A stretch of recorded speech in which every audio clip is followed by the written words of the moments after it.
बाप्पाचे आलेले अनुभव आमच्या सोबत शेअर करा. जर कित्येक दिवसापासून मनातली एखादी इच्छा तुमची अपूर्ण राहिली असेल, अनेक प्रयत्न करूनही कामं ऐनवेळी अडकत असेल, तर या संकष्ट चतुर्थीला फक्त एक विशेष उपाय करा आणि स्वतः पहा बाप्पा तुमच्या पाठीशी खंबीरपणे कसे उभे राहतात. आजच्या व्हिडिओमध्ये आपण पाहणार आहोत संकष्ट चतुर्थीचे 5 सोपे इच्छापूर्ती उपाय. श्री गणेश हे विघ्नहर्ता आहेत. संकष्टीच्या दिवशी जर आपण अगदी साध्या आणि योग्य पद्धतीने बाप्पाची सेवा केली तर आयुष्यातील सर्व संकट तर नाहीशी होतीलच, शिवाय तुमच्या इच्छा मनोकामना पूर्ण होण्यासही नक्कीच मदत मिळेल. तर सर्वात आधी बाप्पाची पूजा संकष्टीला कशी करावी हे बघूया. संकष्ट चतुर्थीला सकाळी लवकर उठून स्नान करावं, स्वच्छ पवित्र कपडे परिधान करावेत. त्यानंतर आपल्या देवघरात देवापुढे प्रेमानं दिवा लावावा आणि बाप्पाकडे मनातल्या मनात संकष्ट चतुर्थीच्या उपवासाचा दृढ संकल्प करावा. संकष्ट चतुर्थीचा उपवास तुम्ही केला नसेल तर काही हरकत नाही. आपण बाप्पाला मनोभावे प्रार्थना करावी आणि इच्छापूर्तीच्या उपायाचा संकल्प करावा. बाप्पाला लाल फुलं, अक्षता आणि सुगंधित चंदन अर्पण करून दिवसाची सुरुवात करावी. दिवसभरात कधीही आपण उपवासाचे पदार्थ खाऊ शकता. याचबरोबर संध्याकाळी पुन्हा स्नान करून किंवा हातपाय स्वच्छ धुवून अत्यंत प्रसन्न मनानं बाप्पाची पूजा करावी. बाप्पाच्या मूर्तीला किंवा फोटोला पाणी आणि दुधानं अभिषेक करावा. त्यानंतर बाप्पाला लाल रंगाचे वस्त्र किंवा जानवे अर्पण करावे. नैवेद्यासाठी बाप्पाच्या आवडत्या 21 मोदकांचा किंवा गुळ खोबऱ्याचा नैवेद्य बाप्पाला अर्पण करावा. आता ही षोडशोपचारे किंवा पंचोपचारे पूजा आपण सकाळी आणि संध्याकाळी संकष्ट चतुर्थीच्या दिवशी करावी. यातच आपण हा उपाय करू शकता. सर्वात महत्वाचा उपाय 21 दुर्व्यांचा चमत्कारिक उपाय. जर तुम्हाला संकष्टीला फक्त एकच महत्वाचा उपाय करायचा असेल तर आपण 21 दुर्व्यांची जोडी बाप्पाला अर्पण करावी. आता हा उपाय कसा करावा तर 21 हिरव्यागार दुर्वा एकत्र बांधून ती जोडी थेट बाप्पाच्या मस्तकावर व्हावी. प्रत्येक दुर्वा वाहताना मनात किंवा मोठ्याने ओम गणाधिपते नमः किंवा ओम गण गणपते नमः या मंत्राचा जप करावा.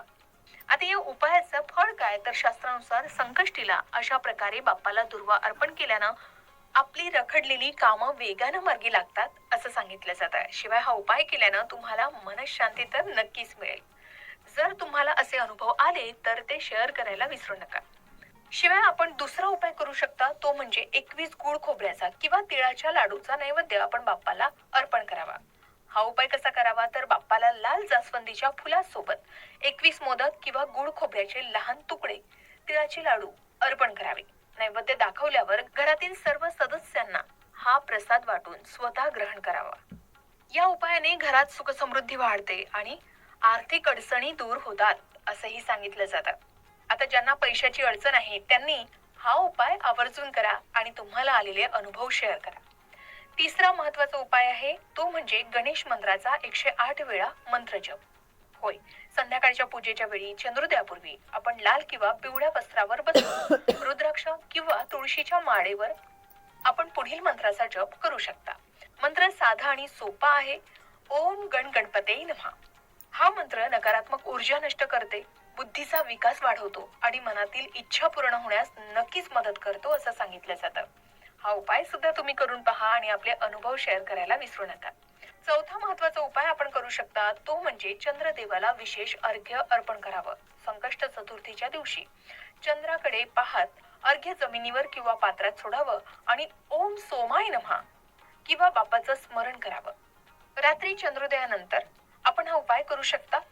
यंदा संकष्ट चतुर्थीच्या दिवशी चंद्रोदयाची वेळ असणार आहे 9:37 या सुमारास एका तांब्याच्या किंवा पितळीच्या पात्रात पाणी घ्यावं. त्यात थोडं दूध टाकावं, अक्षता टाकाव्यात, पांढरी फुलं आणि चंदन टाकावं. या उपायाने आरोग्य लाभतं, मानसिक ताणतणाव किंवा कौटुंबिक कलह कमी होतात असं सांगितलं जातं. त्यानंतर 5वा महत्वाचा उपाय आहे तो म्हणजे उपवास सोडण्यापूर्वी किंवा दिवसभरात कोणत्याही एका गरजू व्यक्तीला, बालकाला अन्न, फळं किंवा तिळाचे पदार्थ दान करावे. गणेश पुराणात संकष्टीच्या दिवशी केलेले हे दान अत्यंत पुण्यदायी मानलं गेलंय अशी श्रद्धा आहे. या दिवशी विशाखा नक्षत्र असल्याने पूर्ण श्रद्धेनं आणि एकाग्र चित्तानं केलेली बाप्पाची प्रार्थना सुद्धा अत्यंत फलदायी ठरू शकते असंही म्हटलं जात आहे.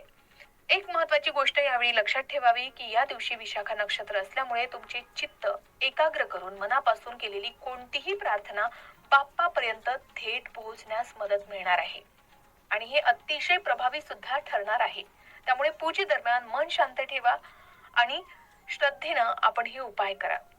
या संकष्टीला पूर्ण श्रद्धेनं बाप्पाची पूजा करा आणि एक दुर्वांचा उपाय सुद्धा नक्की करून पहा. विघ्नहर्ता बाप्पा तुमच्या आयुष्यातील सर्व विघ्न नक्कीच दूर करतील. यापैकी तुम्ही संकष्टी चतुर्थीच्या दिवशी कोणताही उपाय केला असेल आणि त्याचे तुम्हाला काही अनुभव आले असतील तर ते नक्की शेअर करा. हा व्हिडिओ तुम्हाला मार्गदर्शक वाटला असेल तर लाईक करा आणि आपल्या आप्तेष्टांसोबत शेअर करा.